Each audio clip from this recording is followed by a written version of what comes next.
cover the same material. Eventually I will remember where I was. Do you guys get this? Okay.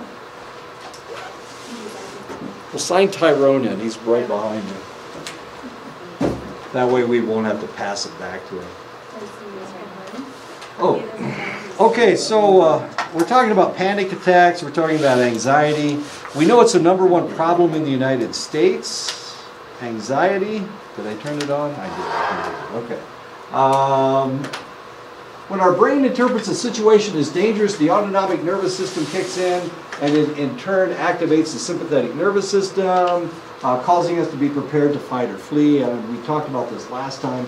One of the glandular areas activated is the top of the adrenal glands, or the cortex, the adrenal cortex. The adrenal cortex pumps out corticosteroids. It's a substance that acts as a short-term infection blocker in case the lion, of course, makes a hole in you. It is corticosteroids that makes the person feel anxiety. The corticosteroids. Okay, wait a minute. Corticosteroids make you feel anxious? Really? But what if I'm a weightlifter and I take steroids? What's going to happen to me next? Have you ever heard of roid rage? No? Yeah, exactly. Now we understand. It makes you feel anxious. It makes you feel angry. It makes you feel irritable. Corticosteroids. So if you're pumping epinephrine through your system, cortisol through your system, and you're reacting to a negative situation, you're going to have corticosteroids pumping through your system, and it's going to make you grouchy.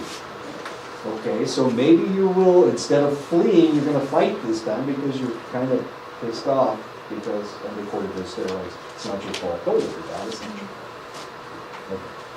Does that make all that makes sense? You lift too many weights. I think that's your problem. I wish that were my problem. Jill had gone downtown shopping just like any other Saturday when suddenly it hit her. Everything went black, sweat poured from her. In seconds, her clothes and her hair were soaked as if she were in a rainstorm. All the blood drained from her face, and she was as white as a ghost. Her knees buckled, and she couldn't move or sit down. People looking at her lost their bodies and merged into one huge face, like one of those things at Mardi Gras. You know, the great big heads. Okay. Her heart started pounding so loudly that her ears hurt from the noise. She knew that she had to get away or die. Only fresh air would save her. This is Jill. She went shopping one day, and all of a sudden she's soaked, and she smells funny, and she's got a really serious problem. She's suffering from a panic attack. What she's having is a panic attack. Panic attacks are periodic short bouts of panic that occur suddenly and reach a peak within 10 minutes, and then they gradually will pass. It takes about 20 to 30 minutes for you to completely recover. It gets worse for about 10 minutes, and then suddenly it slowly dissipates. A panic attack. Panic attacks have any four of the following symptoms: palpitations of the heart, your heart feels like it's beating out of your chest, tingling in the hands and feet because your heart feels like it's beating out of your chest. Not only that, but you have shortness of breath. So what is happening is you're not taking in enough oxygen, and you've got too much carbon dioxide in your system. That's why your hands and your feet are tingling. That's why it feels like a heart attack. You're sweating, you have hot and cold flashes, you feel like you're in shock, as strange as that may seem. You may tremble, you have chest pains, of course, because your heart's beating out of your chest. You have choking sensations, faintness, dizziness, feeling of unreality. It's really hard to swallow, and that's why you feel like you're choking to death. So you can barely breathe. You have a hard time taking in air, and because you have a hard time taking in air, if you don't stop, you're going to pass out. If this follows its normal course, you'll pass out. And it's a panic attack. And of course, when you pass out, you'll feel like you're dying because all this stuff's happening to you. So there you go. That's a panic attack. That's what it looks like. That's what it feels like. Anyone can suffer from a panic attack when they are faced with something that they dread. So if you don't like going, well, I have to go to that thing tonight. I'm dying to hear what the guy has to say, but you know, I like to go home at night and kind of like sit in front of my fire and just kind of cook a little bit, you know, and make my own supper. I have to make my own supper anyway. I don't have to make it late. Anyway, but this is something that I dread. So potentially while I am filming downstairs tonight, if you guys go to this thing, I may have a panic attack. What a great excuse. I'll just take off. For someone who suffers from panic disorder, they will have repeated panic attacks unexpectedly with for no apparent reason. They have no idea what's going on. It just hits them every once in a while, as tragic as that may seem. Sometimes when individuals have had repeated panic attacks, they begin fearing more attacks, and of course the fear is causing them to have more attacks. Remember, it's things that you dread. Often recurrent panic attacks will lead to a fear of going out, that will eventually turn into agoraphobia, fear of leaving one's house or being in public places where there is limited avenues for escape, and that's agoraphobia. So it's the panic attacks that lead to the agoraphobia. Now you're afraid to go outside. You're afraid you'll start sweating. You're afraid that you'll have a panic attack, that you will collapse. That you really will have a heart attack, that somebody will find you passed out on the ground somewhere because you had a panic attack. So you're afraid to go outside. You don't go outside. Every time I go to Walmart, somebody runs into me with a cart. Do I have a target on my back? Is there a thing on my back that says kick me? It has something to do with Walmart. I haven't figured it out yet. I don't usually have a panic attack at Walmart, but I try to hide. I hide. I'll go where nobody is. Do you do that too? You don't? You know, I can't go in the major concourse because everybody's there and they're all aiming at me with their carts. You don't believe me, do you? So I'll go hide in the lingerie section or something because I can get through there. And they've changed everything at Walmart in Gallup.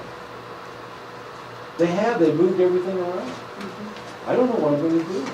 The dog food the aisle is like this big. Well, my cart's this big. So what am I going to do? How am I going to get more dog food? That's the reason I'm going to Walmart to begin with.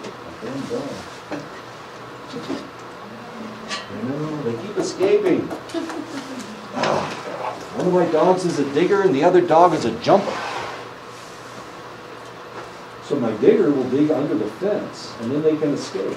And if I clog up that hole, my jumper jumps over the fence. So I put a 5-foot fence up now, so we'll see what happens.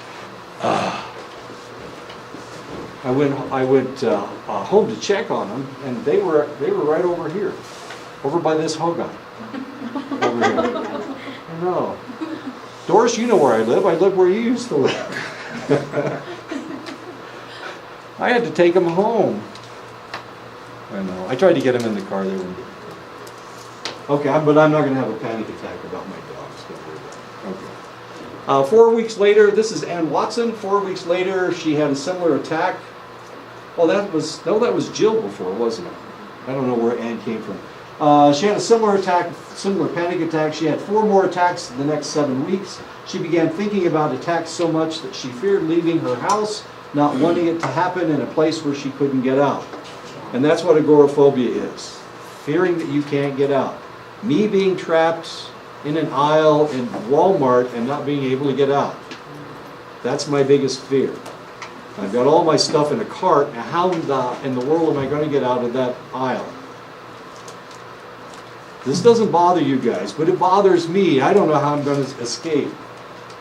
So I went to Home Depot and their aisles are huge. Oh, it was great. And I could just drive all I wanted to, and I didn't have to worry about somebody running into me with a cart. And you come around the corner, and that person is right there, aren't they? And they slam right into your cart because they're not going to slow down, not from your cart anyway. This doesn't bother you at all. You go to Walmart? Not very often. You're smart. You're very, very smart. She no longer rides in cars, and she can't ride in subways for fear of being trapped. Not everyone develops agoraphobia from panic disorder, but many people do. 2.3% of the people in the United States suffer from one or the other of these patterns in a given year. Is that a lot of people? 2.3%? Let me do it in my head. That's 6 million people a year. That's a lot of people with panic attacks or agoraphobia. 3.5% develop one of the patterns at some time of their lives. Both disorders tend to develop in late adolescence or early adulthood. Women are 2.5 times more likely to develop agoraphobia than men are. Does that make sense? Women more frequently than men. When I was up on the reservation in Montana, this is the #1 problem they had up there, was agoraphobia. People wouldn't leave their houses. They had a hard time leaving their houses. It wasn't depression, wasn't anxiety, it was agoraphobia, as strange as that may seem. Onset is typically between adolescence and the middle 30s, and the course is highly variable. It's different for everybody, as strange as that may seem. Although almost any pattern of attacks is possible, the most common appears to be a chronic one of waxing and waning symptoms. Waxing means increasing and waning means decreasing. Waxing and waning symptoms. So one time you'll have a panic attack and it's fairly severe symptoms, and the next time it won't be nearly as severe. And you'll go, oh good, it only lasted for 20 minutes this time instead of 30 minutes. I didn't feel like I was having a heart attack, I only felt like I couldn't breathe.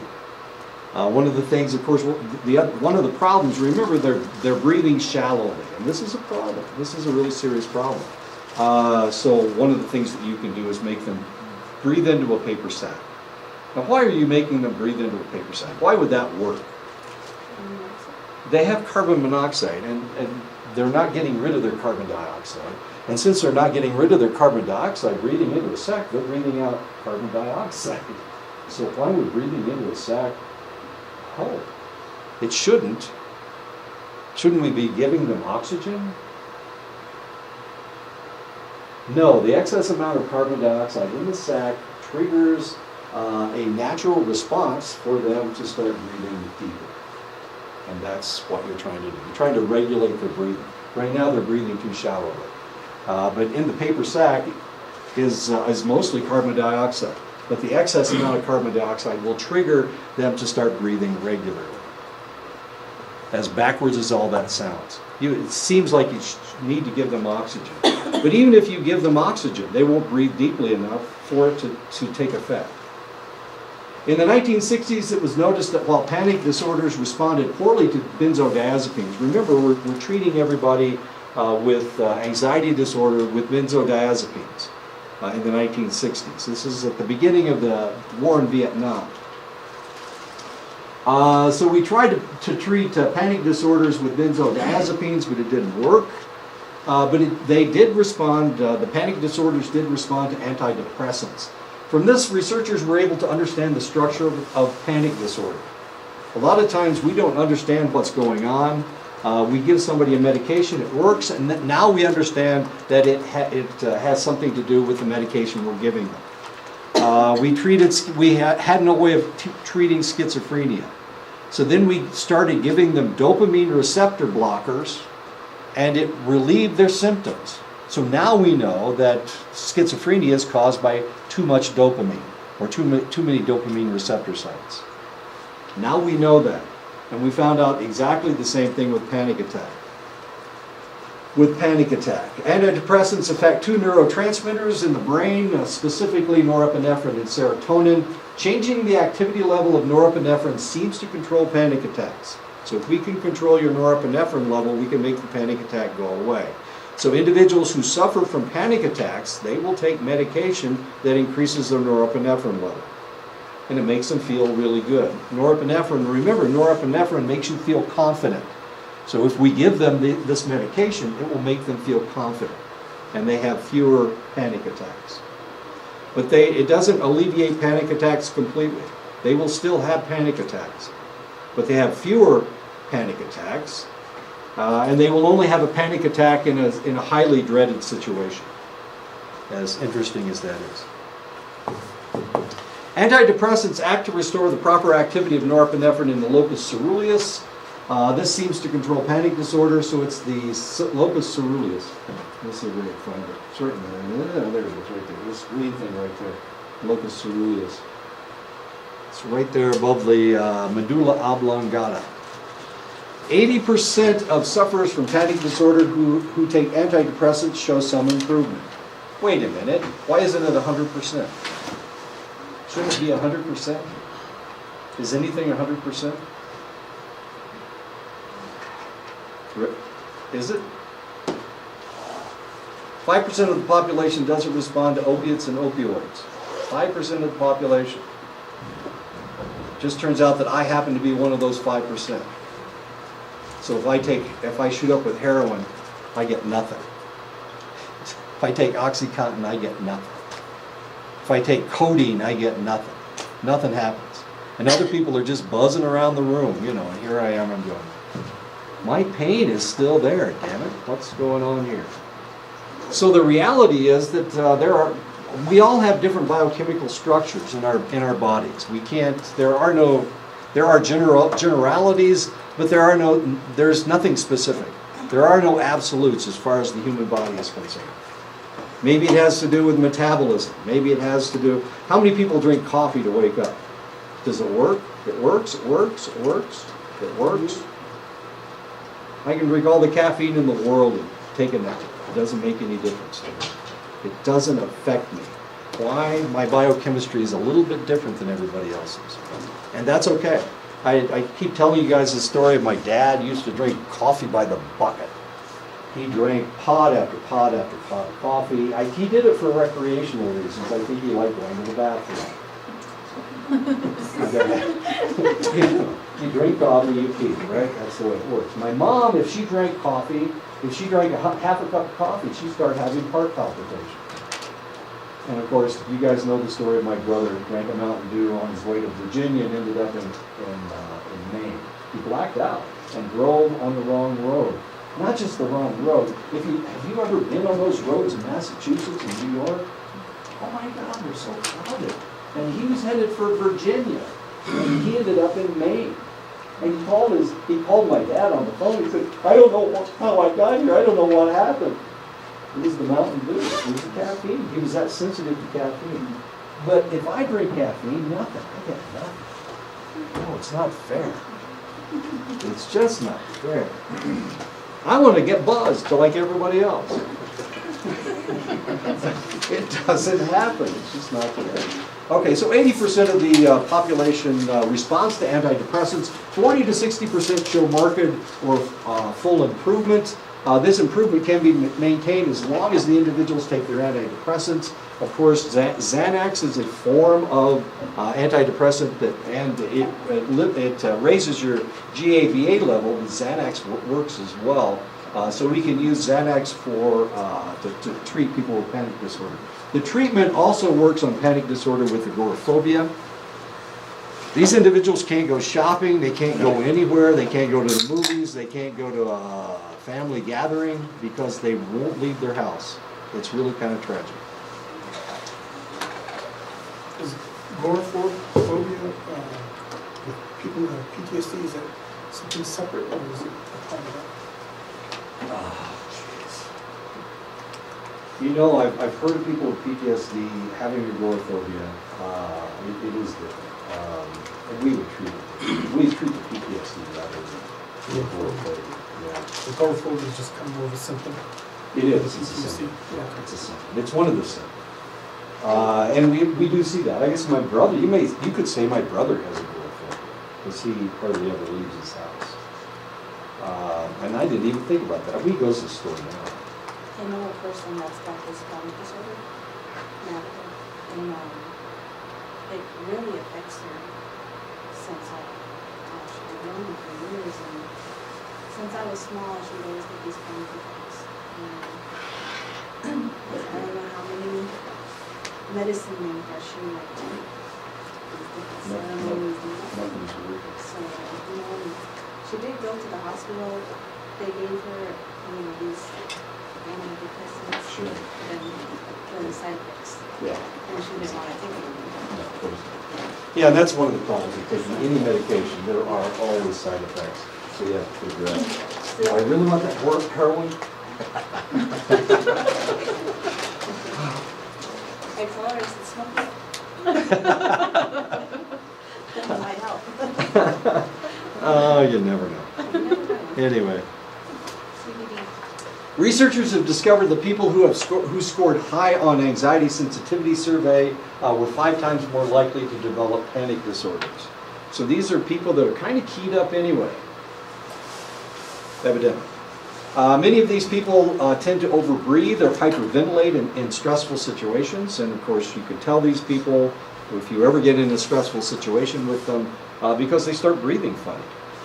Most people, we just breathe normally when we get into a stressful situation. Yes, sir.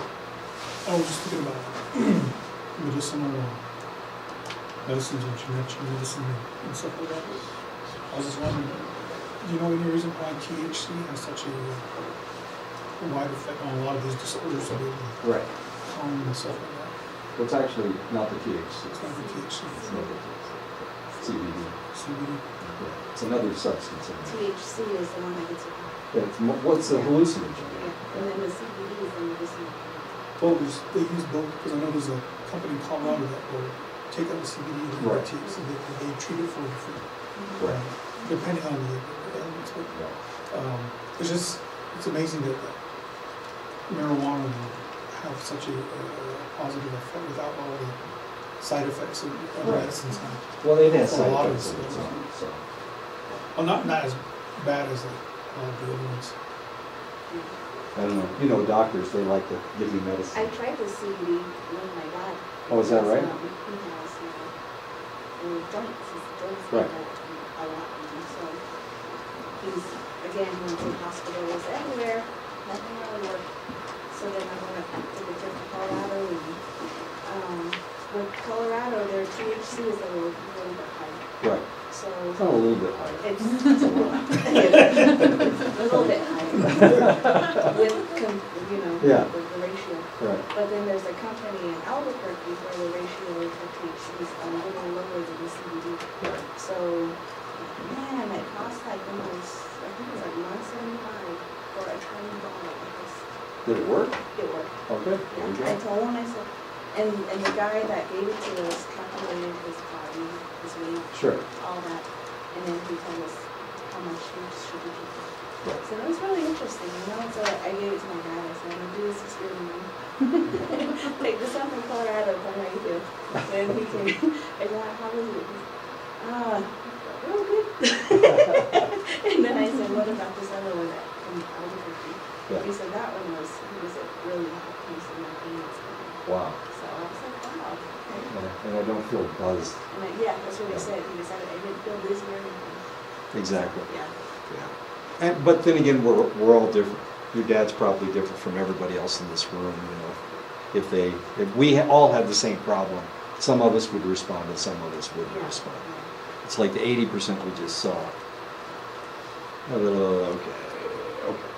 Many of these people have to, they overbreathe, we already knew that. Breathing problems are just the beginning of the downward spiral of fear. Of course, remember when they start breathing funny, they're breathing shallowly, and since they're breathing shallowly, they're not getting rid of all their carbon dioxide, they're not taking in enough oxygen, and it just spirals out of control after that. And it's due to the fact that they're not breathing deeply enough. If you can get people to breathe deeper, you're okay. One of the problems that we see in the United States is that a lot of people smoke cigarettes. And cigarettes, of course, it doesn't allow you to breathe as deeply. You're not taking in as much oxygen. If you smoke cigarettes, some of the red blood cells in your system are non-functional because they have carbon monoxide from the paper in the tobacco has taken over some of the red blood cells, and they're non-functional. They can never utilize oxygen in the future. So, of course, if somebody's smoking, they're more susceptible to panic attacks, as odd as that seems. What is the worst thing for these people to do? is to smoke a cigarette when they think they're having a panic attack, because that'll kick them right in. It's a vasoconstrictor. It's going to constrict their respiratory system. It's going to make them breathe more shallowly, and it's the more shallow breathing that's going to kick them into the panic attack. People who are prone to panic often interpret bodily sensations in ways that are not at all common, and of course that is a problem as well. Some people experience fairly severe anxiety despite the lack of stressors. This used to be known as free-floating anxiety, but it is now called generalized anxiety disorder. When I first started in this game of psychology, we called it free-floating anxiety. We didn't call it generalized anxiety disorder. Okay, the symptoms are excessive and continuing anxiety for at least 6 months, difficulty controlling worry, restlessness, easy fatigue, irritability, muscle tension, sleep disturbance, significant distress or impairment, and those are the symptoms of GAD. It isn't that they are looking for something to worry about, it is the fact that they see the world as hostile and worthy of worrying about. Of course, a lot of stuff is happening now since last Wednesday. A week ago, we had the shooter in Douglas High School in just south of Fort Lauderdale. And there are a lot of people that are scared. The kids had a walkout in Florida today, the high school kids, because the legislators in Florida would not listen to them. They were telling them to ban AR-15s. That's all they want. They just want AR-15s banned because that's what this kid used. It's not just the kids in Fort Lauderdale, of course, it's also the kids in Miami, it's the kids in Fort Myers, it's the kids in Orlando, the kids in Tallahassee. They're all walking out. Well, they're not all walking out, of course, but there are some people that are walking out. Are they worried about another shooter? Should we be worried about another shooter?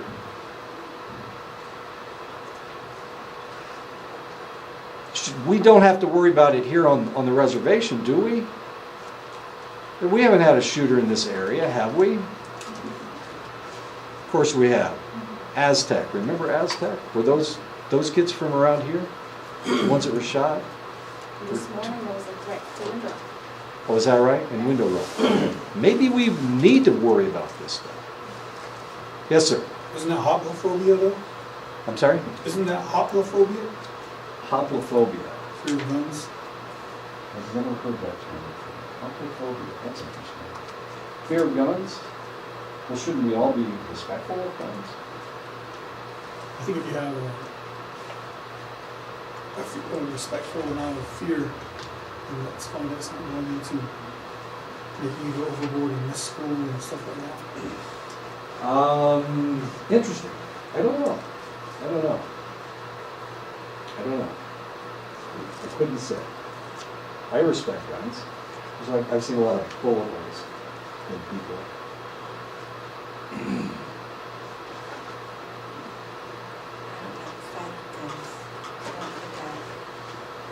The kid was 19 years old, he had 10 rifles. And lots of ammunition. I don't know, did he need 10 rifles? He had 10 rifles He did, he had 10 rifles. on him? No, he had, most of them at home. I thought he took, it wasn't his rifle, but he took one out of the safe.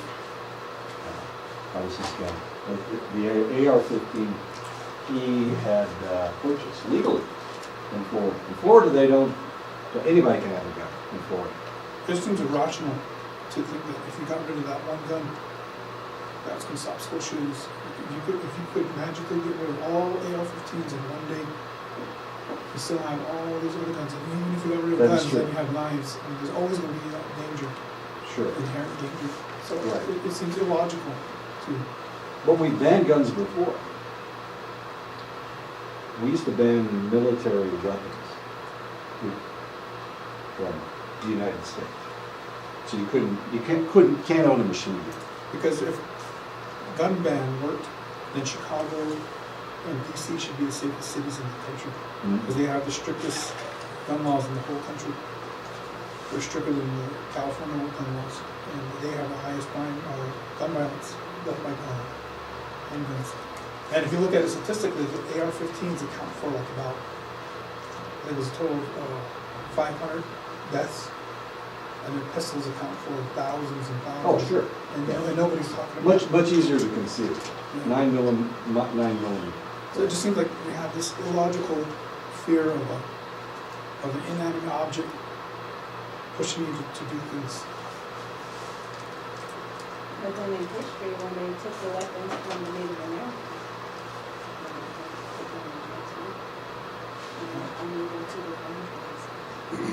It's an interesting conversation. Interesting idea. I don't like the thought of military weapons on the street. I really don't like that idea. Because we know what kind of damage they can do. And we know what those rounds can do. I have a friend with 18,000 rounds of, he just bought himself a new, it's not an AR-15, it's the more sophisticated. But he's got 18,000 rounds of ammunition. Why in the world does he need that much? I come from Low Mountain, my dad, to Low Mountain. We had to move because of the relocation just a little over. We had a summer camp, a winter camp. We had to give up one of them. And the federal government, the ATF, there was several different agencies that came down and were shooting people's livestock. Some of the people like to defend themselves with 22s, you know. And people had a right, not a right, I guess you could say a real fear of the government coming Oh, sure. and killing them. And so, from my point of view, you need to be able to defend yourself, you know, against your From the government. government? Yeah. Yeah. And that happened within my lifetime. I remember going up. But does Nicholas Cruz need to defend himself against the federal government? I think if he feels that way, I think everybody should feel that way. I mean, if you look at history again, if you look at statistics, governments that have taken away disarmed civilians, like 2 out of 3 times have led to mass murder. I don't know, that's kind of an amazing statistic. Are we talking about different countries? Yeah, I'm talking about worldwide because if you look at Yeah. like more recently, it's been like Japan and Australia, but Okay. they got rid of their guns, but then they had a spike in knife attacks, Mhm. and then criminals didn't turn in their weapons, so there were still people out there with guns that were criminals. And then if you look at Germany, they Don't disarmed think so. Germany. Japan has like, what, 15 murders a year? Yeah, it's really small. Yeah, it's really tiny. But if you look at again, if you look at the statistics, if you look at per capita, Mhm. it's up there. England had the same problem too. They had a spike once they got rid of weapons for civilians. Then if you look But at they what still happened, do it. yeah, if you look at They what can't happened- have guns. If you look at what happened with the Jews in Germany when they got disarmed, and the Jews in Russia, I mean, if you look at a lot of different places where people were disarmed, they didn't always work out in their favor. But then they also saw weapons back And so you'll never get rid of it. So Because- if you're never going to get rid of it, Because of the you're only money. disarming the good guys, the law-abiding citizens. then. So if you follow logic, Black you market shouldn't is try to where get all rid of the- it. Well, okay. We could talk about that logic if you want to, but I don't know that we need to do it talking about anxiety. Well, I was just thinking about, as it relates to this, I mean, like leaving the politics out, just looking at it from a statistical point of view. But I'm not sure your statistics are correct. I could bring some into the next class. Yeah. Could bring some in, I don't have a problem with Okay. that. But if you, because I go back and forth on this, I'm kind of in the middle of the road. I think there's some things that we could do, and then I think there's some things we shouldn't do. But it seems like on both sides, there's a fear. There's a real big fear of Right. giving up just a little bit, Right. and then there's a fear of we got to get rid of this one inanimate object that's Right. killing us.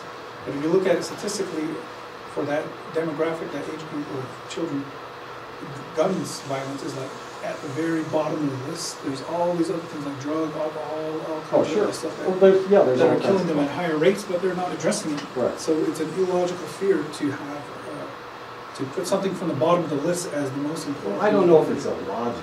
I mean, Well, the logical thing would say you need to address the bigger threats first. like heroin. Yeah, heroin will kill Or you. drug, or Sure. alcohol. Right. But I don't think that's the way you do things. I don't think that's how you control society. Society's controlled, you need to control what you can control. And since, well, guns are legal, but the problem is shooting people is not legal. But anybody can get drunk, as long as they're of age, I guess. Right. Tobacco kills so many people. Obesity, there's all. Oh, yeah, just tons of things. Yeah. So, but it's just one of the things we can control. We can't order people to lose weight. We can't order people not to eat sugar. We can't legislate not to do that. But we can. Oh, you can. Michelle Obama tried it. Remember? It didn't happen. She tried it. She made an attempt at it. It didn't happen. She attempted to control nutrition, school nutrition. Yeah. But gun control is something we can control. And they do. Alcohol we can't control. Illicit drugs we can control to some extent. But guns we can control. So that it's one of the things we can actually do. If we ban guns, like let's say. Nobody's talking about banning guns. Okay, We're talking about taking military weapons off the streets. If we took all military weapons, legally owned military weapons off the street, even though there are no military weapons on the street, because there already is a Brady ban, which bans full automatic weapons. The only thing that's on the street are semi-automatic weapons. Right. So there's no military weapons. So when you look at taking any type of weapon off, you still have all these other options you can't get rid of. Even if we ban guns altogether in the United States, we'd have them coming across from Mexico, we'd have them coming from different countries, there's no way to get rid of it, so you can't really control it. It's just like alcohol. They tried to do prohibition, right? It failed. So you can't. But prohibition worked. Prohibition worked. I think Al Capone would have a different opinion. Al Capone was in one isolated place. Well, he wasn't isolated. He controlled a large area in Chicago. And there were other people. If you look at the history of NASCAR, their whole history is based on running alcohol. Right. So it was a big culture. They never got rid of alcohol. No, you can't get rid of everything. You can't get rid of guns. There are no absolutes. Of course there are no absolutes. But it did work.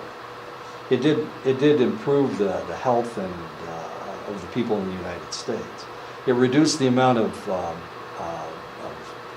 diseases. It reduced the amount of individuals suffering from cirrhosis of the liver.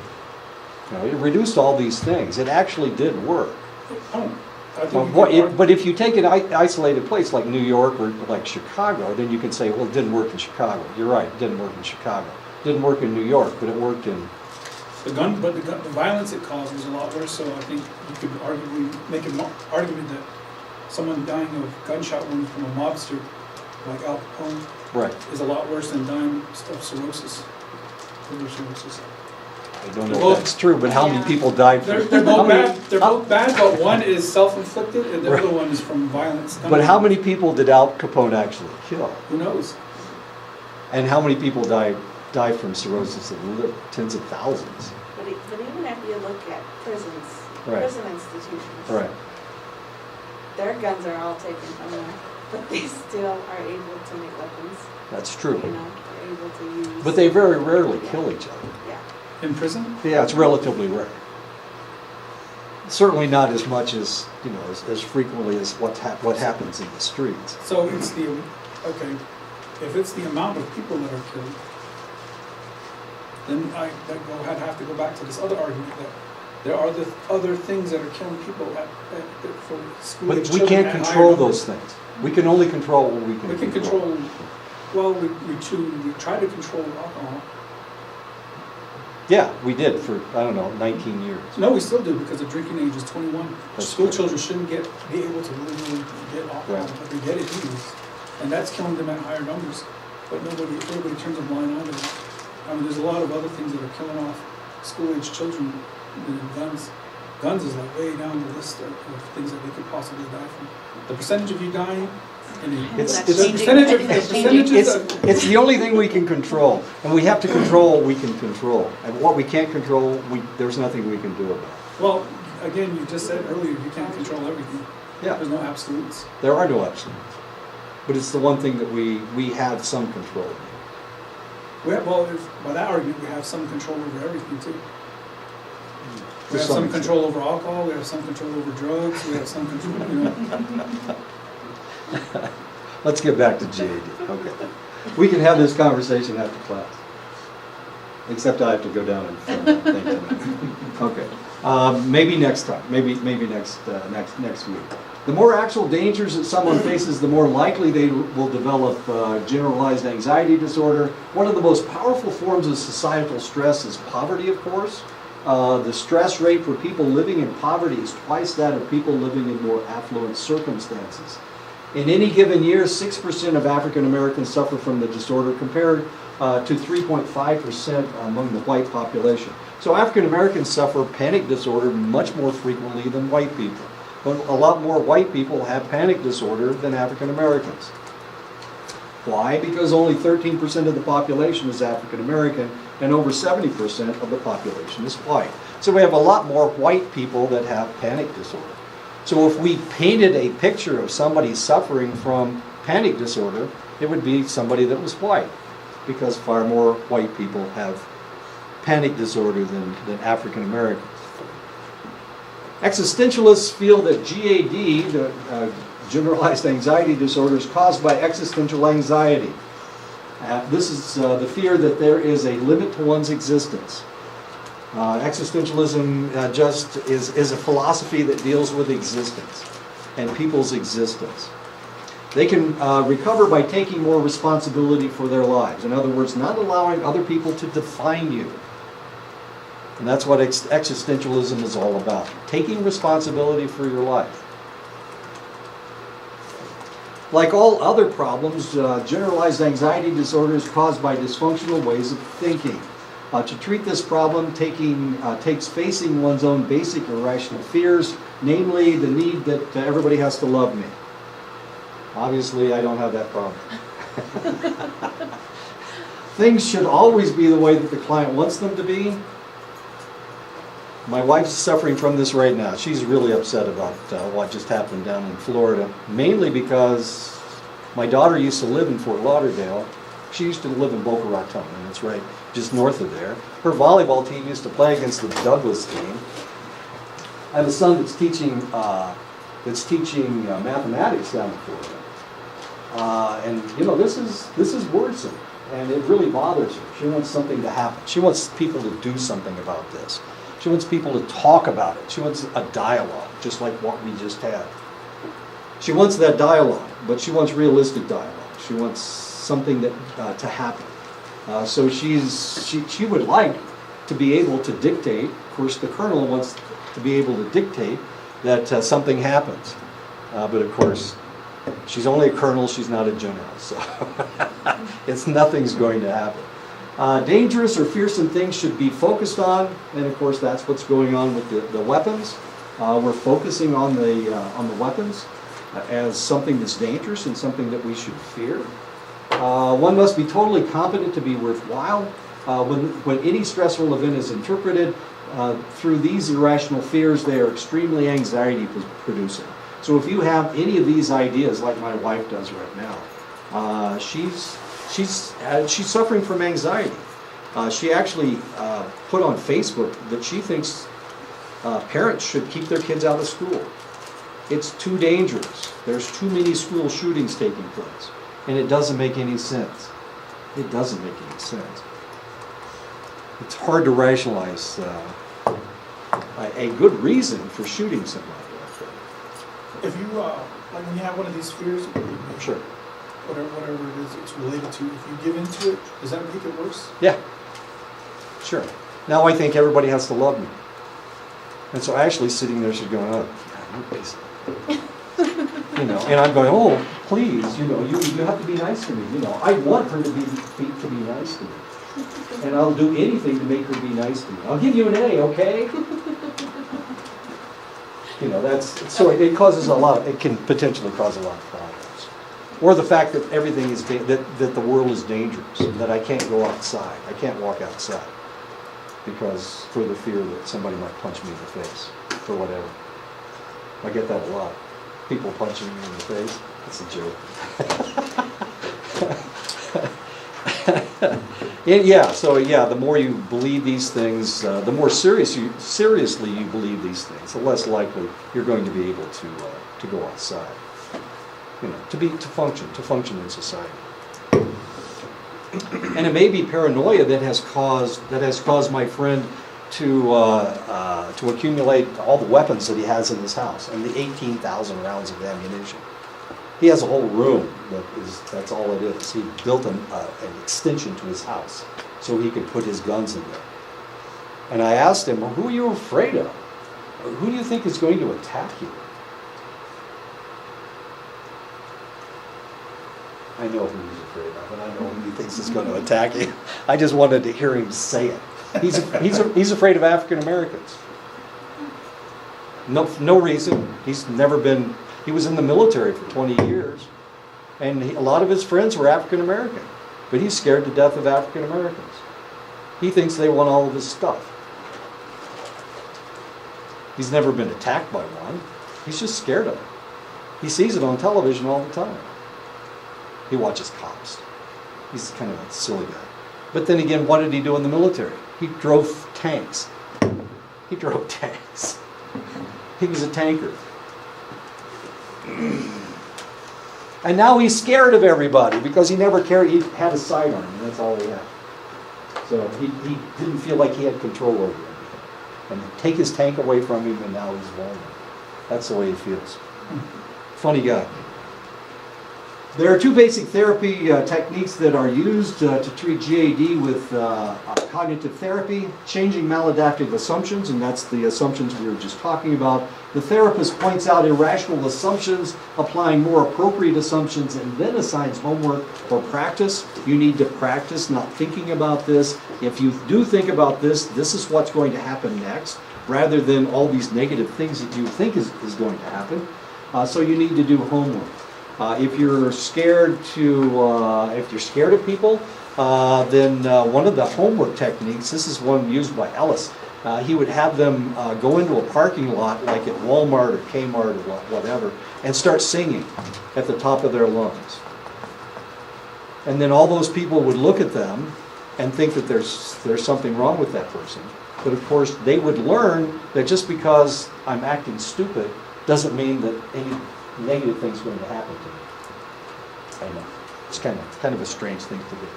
Teaching clients to cope teaches clients to stop fearing irrational ideas by understanding that they have the ability to cope with any crisis. And of course, having worked in the emergency room, having been in the military and seen some of the things that I have seen, I figure that I can handle just about anything. I don't know, it's been a while since I've been in the emergency room. Maybe new stuff is happening that I couldn't handle. Biological theorists feel that GAD is caused chiefly by biological factors. The most obvious cause is that GAD actually runs in families. Generalized anxiety disorder. So there are groups that actually, there are families that everybody in the family has these strange fears. Approximately 15% of the relatives of GAD sufferers display it as well. It's usually an aunt or an uncle. Sometimes it's mom or dad. Sometimes it's grandma or grandpa. Brothers or sisters. You know. Is this what they sometimes refer to as historical trauma? Sometimes things that are passed on. No, that's different. That is different. This is higher, of course, than the general population. Only about 4% of the population has GAD, but we can look at these select families and we can pinpoint, cousin Charlie and Uncle Jim or whatever. We can pinpoint the individuals that suffer from this. I have an aunt that is a worrier. Oh God, she's so bad. She was so bad that she had 4 kids and she wouldn't allow them to date because she was deathly afraid that something horrible would happen to them. She had 2 boys and 2 girls. They're in their 50s and 60s now, and none of them have ever dated or have ever gotten married or had children or anything. I mean, they all live with mom, and she's in her 90s. If she's still alive, I don't know. Last time I heard from her, she was still alive. Anyway, yeah. It's bizarre, isn't it? I mean, it is kind of strange. So she has conditioned these children to be afraid, just like she's afraid. So she has GAD, but she just... She's a worry, yeah, just she has generalized It's just anxiety. learned behavior. It's on learned behalf of behavior. her Yeah, on kids. top of that, it's learned behavior. And of course, they didn't want to disappoint their mom. Something negative might have happened to them. So they did what she wanted. But that's learned behavior by them. But I have an aunt that's a worrier. And I have a sister that's a worrier. She worries about stuff. Of course, she lived in Chicago. So a lot of stuff to worry about in Chicago. Researchers discovered that gamma-aminobutyric acid, or GABA, blocks anxiety. When there is a decrease in GABA, the client tends to be anxious. The anxiolytic benzodiazepine, that's Valium and Xanax, replaces GABA. So if we can control your GABA level, we can control your anxiety. And that's the medications we give you. We'll give you a benzodiazepine, or we'll give you Xanax, which is, it's a benzodiazepine, but it's also an antidepressant. So if we can raise your GABA level, we can take away your anxiety. And this is really kind of exciting if you think about it. Now the problem with anxiety is that if we give you a medication, we have to wean you off of this stuff. If we're giving you 1,000 milligrams, you can't go cold turkey, because if you do go off your medication, your anxiety is going to be worse than it was at its worst point. You get what is called a rebound effect. And of course there's a biological reason for this. We're talking about neurotransmitter receptor sites, upregulation and downregulation. That's what we're talking about. So in essence, and the problem is that you can't go off your medication. If you run out of your medication, you get sick, and your anxiety gets worse. And it's known as a rebound effect. The most successful treatment for reduction of anxiety is treating the patient with anxiolytics or anti-anxiety drugs. There are 3 categories that work. The oldest, of course, are the benzodiazepines. Xanax, Valium, Ativan, Klonopin, Librium, and Cirex are examples of benzodiazepines. What did we use in Vietnam? We used Valium and Librium. And of course, I told you the story about, if I haven't told you the story, let me tell it to you again. Once upon a time in a land far, far away, we decided we were going to fight the Vietnamese, and so we sent millions of men over to Vietnam. The war lasted from 1963 to 1975. We were sending millions of men. I think that the total is 8 million were in country.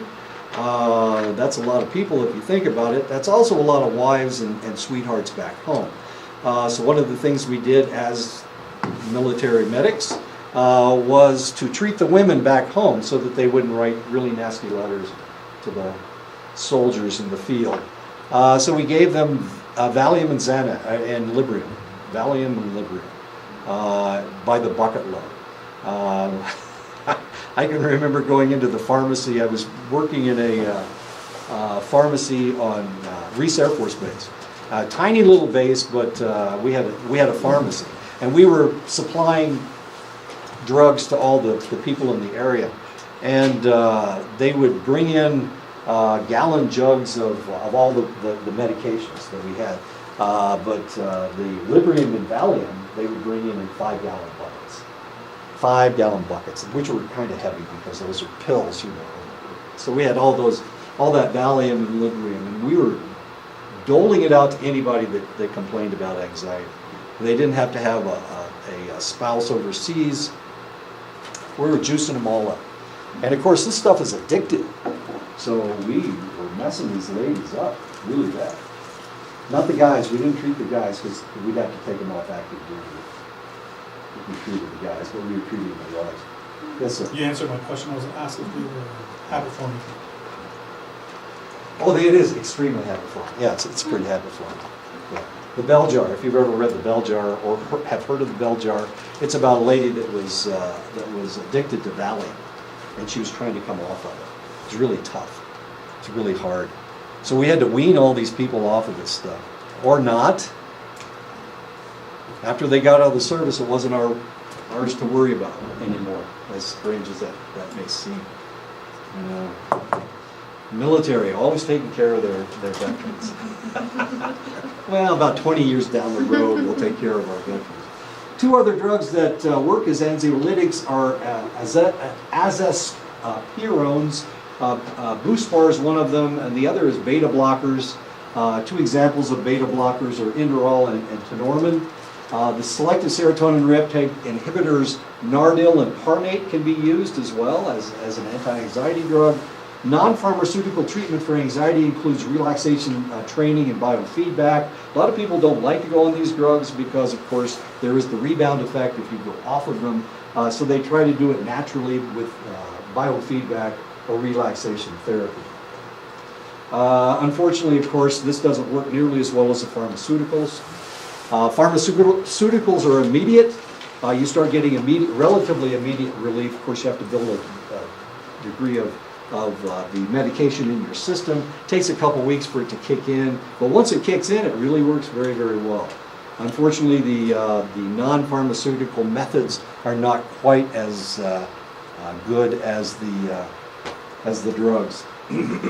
Biofeedback using a mechanical device informs the client when they are about to suffer from generalized anxiety disorder. When the biofeedback device is activated, it means that the client is about to have an anxiety attack. When this occurs, of course, the client begins practicing relaxation therapy to keep the anxiety from occurring. Most frequently used mechanical device is the EMG or the electromyograph. It measures the conductance of your muscles. So you put this thing around your arm and it tells you when you're about to have an attack. It has to do with muscular tension, of course. Okay, let's talk about some fun stuff like phobias, what people are afraid of. When we talk about phobias, we're not just talking about, ooh, I don't like mice. Spiders. Don't even say the word spider, it scares me. I don't like clowns. Has anybody seen the movie Zombieland? Great movie, huh? Anyway, if you remember at the end of the movie, we find out that this kid's got a phobia about clowns. And he's scared to death of clowns. Yeah. Okay. Anyway. Clowns. Are you afraid of clowns?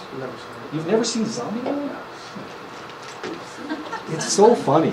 They use the F word a lot, but other than that, it's funny. It's got Woody Will they Harrelson. use that F word? There's that. That's the F word. Funny. It's another F word. Okay. What's the threshold for like just a fear, and a healthy fear, and a phobia? Good question. I think that's subjective, isn't it?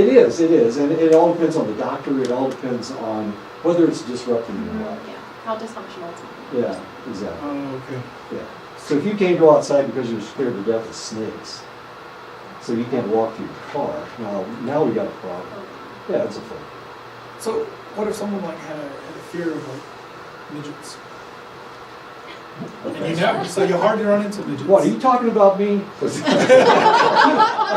on me? Oh my gosh. Oh my gosh. But you didn't run into Break it. this down. you didn't run into it enough to disrupt your life. But, Right. but when you did, it induced a real bad panic attack. Sure.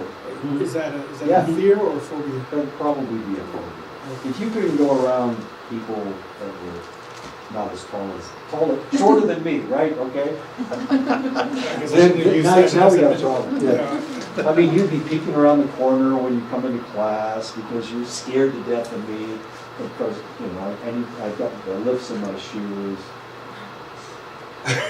Now we got a problem because you can't go to class with me in the I knew a girl that was like that. That's Is that why right? I was asking you. No, she just said as long as I don't see him, I'm fine. Yeah.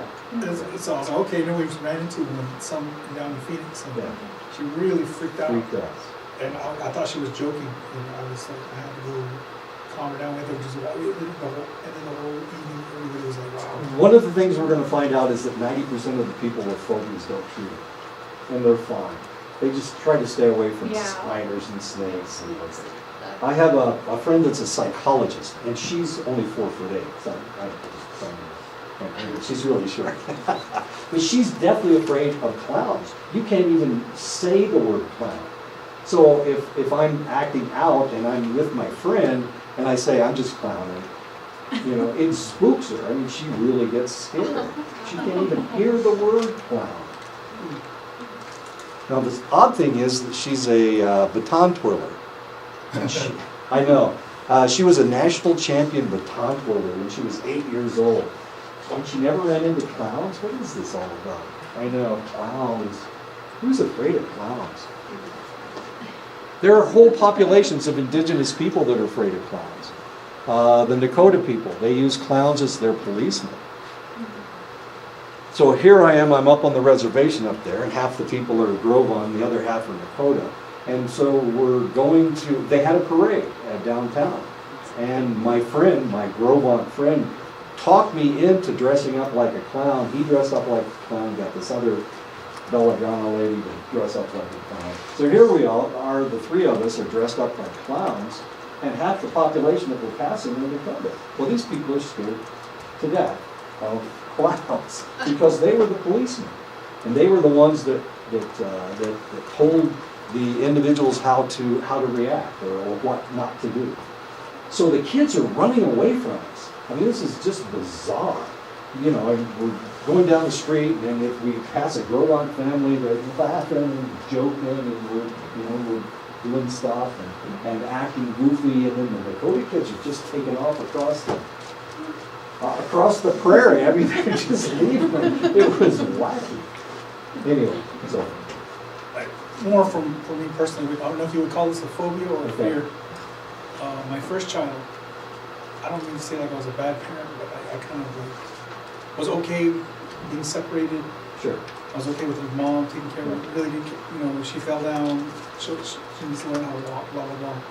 My second child, something happened where I was like, whoa, like. All of a sudden, you're scared to death of the kid getting hurt. Yeah. You don't want to even take the kid across the street because you're scared. It took me forever. The first time I took my son to the mall in the car seat, but I noticed the difference, and I didn't understand. I thought to myself, it's supposed to get easier. I thought as you That's interesting. Because like for females, like we attribute that to like postpartum depression. We just want Right, like, yeah, unrealistic potential. fear. Exactly. But for a dad, I mean, it's innocent. the only big Was there a difference between the genders? one my first was a girl, my second was a boy. The only big difference in between was I went to Iraq in between, and I always wondered if that played a part of it. There's your answer right there. Is that so? Is that fear or is that phobia? Do you think? No, that'd be a Fear. fear. That'd be a Because you were fear. still able to function. You're probably okay now with that child. And I'm better. And you're probably equally protected with both children. Yeah. If he was so vulnerable, and your daughter was big. Oh, I had my daughter before Iraq, and I think I had my son right after I came Right. back from That makes Iraq. sense. Yeah, but you're still protected with both children. Yeah. Yeah, overly So protected. phobias, can you like desensitize someone? You can desensitize somebody, but in the case of him being protective of his children, you wouldn't want to. Yeah, Like I exactly. said, it would be a form of PTSD too, because Potentially. of what he Exactly. experienced out there. Exactly. He witnessed Yeah. something that he traumatized. We don't know what you saw over there, but potentially it triggered something that made you want to protect your children. The children's mom's the one that noticed it one day, and Okay. I thought it was interesting. I was like, that's all. Went backwards for me. Yeah, What? they're out there. That You see- happened to me too. Really? Yeah. It's actually interesting because it was after Aaron's deployment, I wasn't that with our second child. I had that fear. There's a when you're in Fear. Iraq, It's fear. So do you see think it's those stress? kids, You see those Yeah. kids. Yeah. Stress is definitely associated. Because I've seen them, I mean, I was out there too. And so I used to see those kids and the stories I heard, what those kids went through. I was, so when I hear stories of children being sexually molested, like triggers me. Yeah. Then I go back and think, oh, there's probably kids in my life. We've all experienced it. Because in Iraq, in their culture, the Iraqi people prefer boys Oh, yeah. over women. Oh, definitely. girls. Yeah. And so when I would see them really good, I always, In my heart Pakistan, always went out to them, and I would think, in Pakistan and Afghanistan, it's worse. yeah, Yeah, it's like 70-30. yeah. 70 males survive infancy and 30% of females don't. even though the females are hardier than the males. Yeah, but they prefer males. Oops, sorry. Phobias are unreasonable fear of particular object, activity, or situation. While being afraid of something is very common, phobias differ in that they are more intense and persistent, and the desire to avoid the object or situation is far greater. Just like hearing the word spider or hearing the word clown for my colleague. Phobias are so strong that they may interfere dramatically with an individual's personal, social, or occupational lives. 10 to 11% of adults will suffer a phobia at any given year, and 14% of the adults will develop a phobia in their lifetime. That's an interesting story because the same thing happened to me in Germany. We were stationed in Germany and we went to Amsterdam. I can't swim. I'm a sinker. I go right to the bottom. So we're in Amsterdam, and Amsterdam has all of these canals, and the canals are deep. They're like 8-10 feet deep. And so here I am walking along the street, and people in Amsterdam, they'll walk right into you. I mean, they'll look at you, and they'll walk right into you, trying to get you to get out of their way. It's really kind of fascinating, or not. Anyway, so I'm walking down the street with my two kids. I've got my son on one side, my daughter on the other side, and all of a sudden, I'm afraid of people. I'm afraid of people in Amsterdam, because the Dutch are kind of arrogant. Go into that, but they're pretty arrogant people, and they kept scooting me over closer and closer to the canal, and I knew that there was no way I could help my children, and I got agoraphobia, fear of crowds, because of the people in Amsterdam. So I know exactly what you're talking about. The Germans are kind of the same way. The Dutch don't really care about kids. They're mean. They're kind of mean to kids, but the Germans were a little bit nicer. But every time I went to Amsterdam, I just got spooked. I was afraid that they were going to push me into the canal. And it's nasty water too. Oh, that's their sewer right there. So is there like a sliding scale for between adults and children, because children can't rationalize like adults? Right. Yeah, there is. And they will, as their brain matures, they will lose their phobias. They tend to lose their phobias. But if they maintain that phobia throughout their lives, like my brother and snakes, that's a phobia, and we should potentially we could treat him for it, but why? Why would we treat him for snakes? There aren't any snakes in Indiana. What is he worried about? We've got rattlesnakes down here, right? Yeah. Oh, we won't talk about that. Did you write that? 10 to 11% of adults will suffer from a phobia in any given year. 14% of adults will develop a phobia sometime in their lifetime. I'm not afraid of flying in helicopters. I've flown in a lot of helicopters, but I don't like the sound of helicopters. It's not a phobia.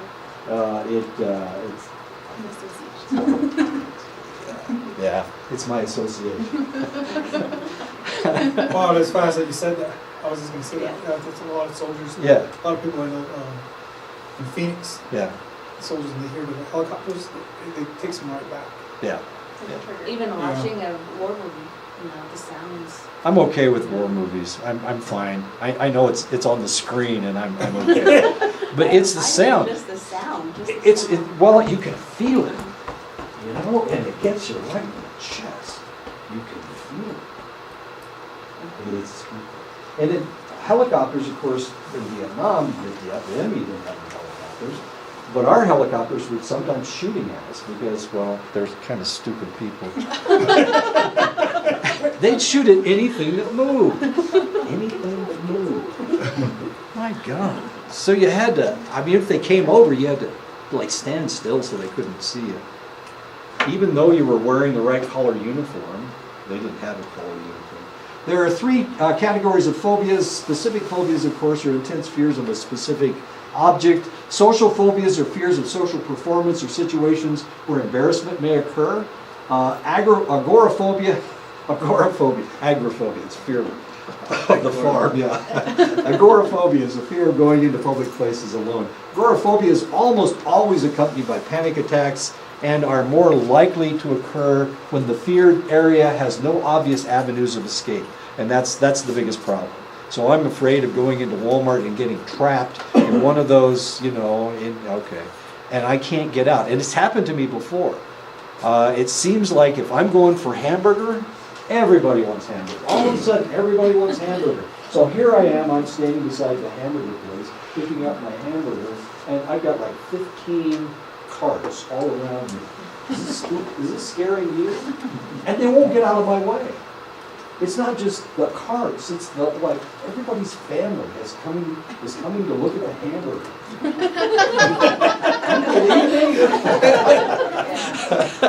Oh my God!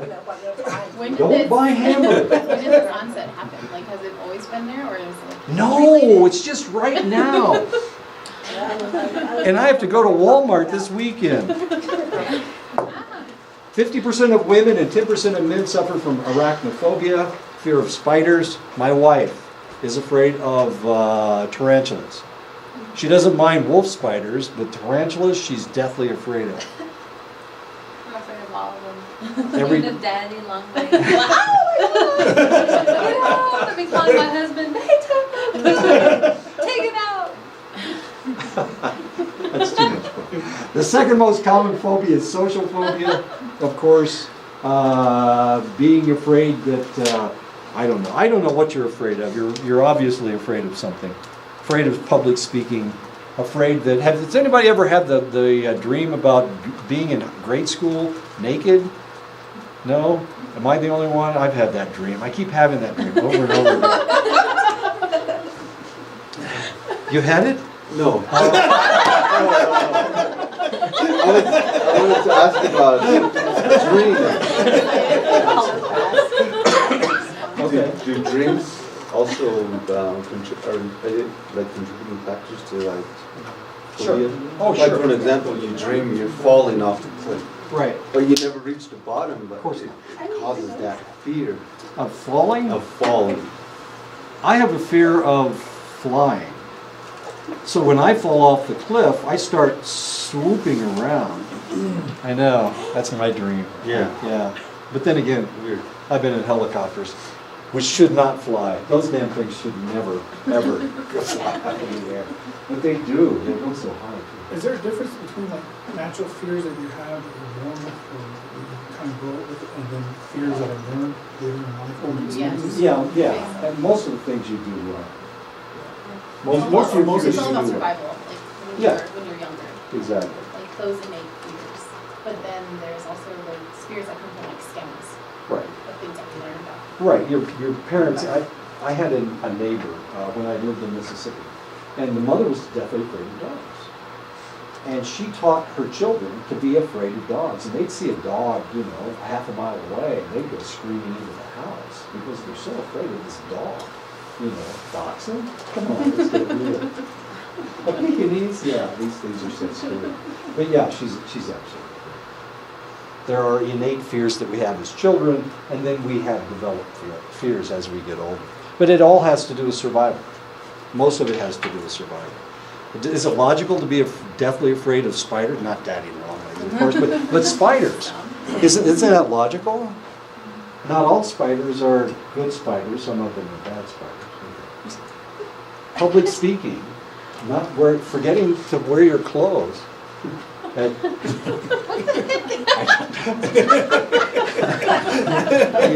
Fear of flying, of course. It's logical to be afraid of airplanes. It's logical. I was in 3 helicopters that didn't land softly, okay? Can I say that? They crashed. I know. You understand why I took that picture? Yeah. Okay. Don't tell anybody. Okay. Fear of flying is very logical. Fourth most common fear is agoraphobia, or the fear of going out and not being able to escape in a crowd. Aquaphobia, of course, is fear of crowds. Japan was a horror to me. It's so crowded. It's so ridiculously crowded. Walmart. The reason I don't like Walmart isn't because I'm afraid of hamburger. It's because I'm afraid of crowds. I don't like crowds. I just don't like crowds. And my son is like 48 years old. Here I've got a son, and why should I be afraid that he's a surfer? But I'm still afraid of getting knocked into the canal and not being able to save somebody. That was my fear. It's not being able to save something. I haven't made your pictures with me. The last one I had another picture, but I took it off, so we're okay. Fear of crowds. Fifth most common phobia is claustrophobia, fear of tight spaces. If you're afraid of tight spaces, airplanes, geez, the seats are getting smaller. I know, it's terrible. Either that or my butt's getting bigger. I'm sure it's not that. Specific phobias are intense fears of select objects. Every year, 9% of people in the United States have some symptoms of a specific phobia. The most common specific phobia is fear of snakes, or ophidiophobia. And there are a lot of people that are afraid of snakes. My brother's afraid of snakes. It's logical to be afraid of a cobra, or an asp, or a rattlesnake, but not a garter snake, or there's a lot of snakes that won't hurt you. Indiana has no poisonous snakes. None. Zero. And my brother lives in the middle of Indiana, and he's still afraid of snakes, even though garter snake is as dangerous as you can get. Arachnophobia is fear of spiders. That is very common. Fear of heights. Acrophobia. Paganophobia is fear of beards. If you're afraid of beards, don't watch the NBA, because everybody seems to be growing. Even LeBron James has this thing going. I know, kind of strange. Hematophobia is fear of blood. Some people are afraid of blood. Claustrophobia, fear of tight spaces. Nyctophobia, fear of dark. Necrophobia, fear of corpses. Have you ever heard of that one? Necrophobia? The opposite of necrophobia is necrophilia. And that there are people that have sex with dead people. That's so weird. Demonophobia is fear of demons. Cynophobia is fear of dogs. Coprophobia is fear of feces. Pyrophobia, fear of fire. Aerophobia is fear of flying. Spermophobia is fear of germs. Homophobia is fear of homosexuality. Hippophobia is fear of horses. Hippo, meaning horses. Myesiophobia is fear of pregnancy. Sciophobia is fear of shadows. Hypnophobia is fear of sleep. Tachyphobia is fear of speed. Xenophobia is fear of strangers. Orgasiophobia is fear of surgery. Hodophobia is fear of travel. Hydrophobia is fear of water. Traumatophobia is fear of injury. And triskaidekaphobia is the fear of the number 13. Now, why would people be afraid of the number 13? In Japan, it's the number 4. They do not do anything with 4s. If you buy something, it's either in 3s or 5s. If they go house hunting, they can't have them. Exactly. That's from their Buddhist culture, isn't it? I'm sorry? It's from their Buddhist culture, right? No, it actually has to do with the name for the number 4, and the name for death is almost the same. So would that be a fear or phobia in the whole culture? The whole, there's nothing, they don't do anything in force. If you have 5 things and you break one of them, you have to break another one so that you'll have 3 and not 4. No, this is bizarre. So why are we afraid of the number 13? Which is bad luck. Friday the 13th, why was it a bad, why is Friday the 13th a bad day? Jesus died on Friday the 13th. That's when Jesus died. So what else is wrong with 13th? I'm sorry? It's your birthday? 13th? Bad luck? Why? Because there's 13 witches in the color. Maybe, but there's a reason why there's 13 witches in the color. Always on a Friday. How many disciples were there? 12. And who was the 13th disciple? Judas Iscariot. I'll see you guys next week. Let me turn this thing off. I'll see you guys next week. Oh, wait a minute. What's the fear of guns again? I think it's called lopophobia. Lopophobia. Okay. Lopophobia. How many phobias are there? Okay.